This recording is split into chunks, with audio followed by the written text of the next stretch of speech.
the house was quiet, too quiet. For someone who lived in a mansion with marble floors that echoed even the smallest sound, silence felt suffocating. Richard Hamilton, a self-made millionaire, had never been home at this hour. His schedule usually kept him locked away in boardrooms and offices until long after the city lights had burned out. But tonight, something pulled him back. A gut feeling. A restless thought that refused to leave him. He turned the key in the golden lock, expecting to hear laughter, footsteps, or the faint hum of music. Instead, he was greeted by an emptiness that chilled him to the bone.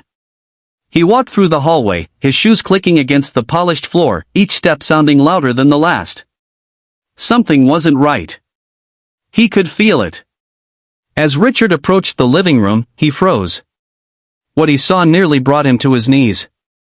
His daughter, his sweet, 12-year-old Emily, was curled up in the corner of the couch, hugging her knees tightly, tears streaming down her pale cheeks.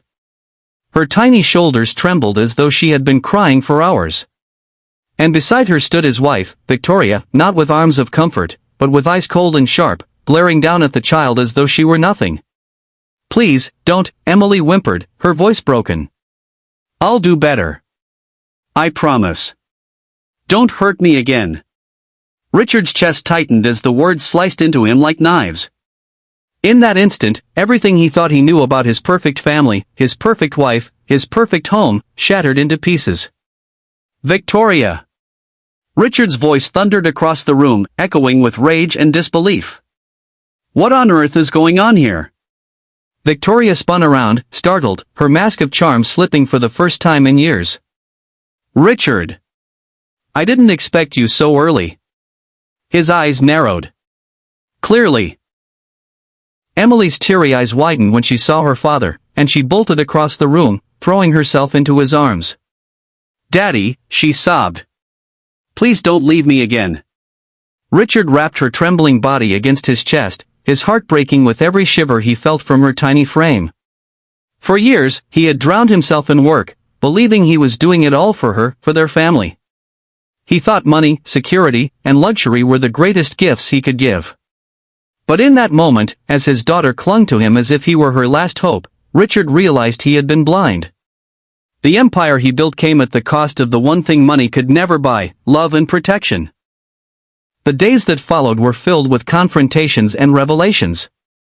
Richard discovered truths he never imagined: that Victoria, the woman he married for her beauty and charm, cared more about his wealth than the family they built together. While he was away building fortunes, she neglected, belittled, and hurt the very child he adored.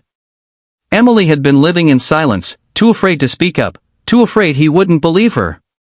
The guilt consumed him. How could he not see the signs?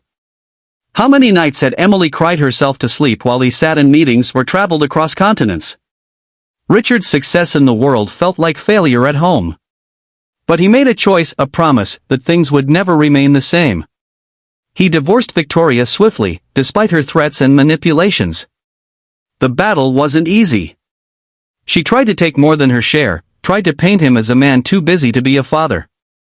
But Richard fought, not for money, but for his daughter. He showed up in court, not as a millionaire in an expensive suit, but as a father desperate to protect his child. And when the gavel struck, granting him full custody of Emily, Richard wept openly in front of everyone. For the first time, he wasn't ashamed of showing his emotions. Because this wasn't about wealth, pride, or reputation. It was about saving his daughter's childhood. The journey afterward wasn't simple. Richard had to learn what it meant to be present, to cook meals that weren't prepared by a chef, to help with homework he hadn't looked at in decades, to really listen to the stories Emily wanted to share. He learned to trade late-night calls for bedtime stories, business trips for school plays, and million-dollar deals for ice cream dates. It wasn't smooth. There were nights when Emily still woke up crying, the shadows of her mother's cruelty haunting her dreams. There were moments when Richard doubted himself, wondering if he could ever fill the gap left behind by years of absence. But together, they healed, slowly, painfully, beautifully. One evening, months later, as they sat on the balcony watching the sun sink into the horizon, Emily leaned her head on his shoulder. "Daddy," she whispered softly, "are you going to leave again?" Richard turned to her, his voice steady and full of love. Never, sweetheart. Not again. From now on, it's you and me. Always. And for the first time in a long time, Emily smiled, not the forced smile she once wore to hide her pain, but a genuine, radiant smile that reached her eyes. The inspiring message. Sometimes life teaches us that wealth means nothing if the people you love are hurting. Richard learned that success isn't measured by the size of your house, but by the warmth in it. True riches aren't in the bank, but in the hearts we care for, the hands we hold, and the love we protect. If you're watching this story today, let it remind you, don't wait until it's too late. Be present for the people who matter most. You're low. Love and kindness are the greatest treasures you'll ever give. Sparkle's call to action for your channel, be kind always sparkles. Friends, if this story touched your heart, I would love to hear your thoughts. What would you have done if you were in Richard's place? Please share your feelings in the comments below, I read each one of them.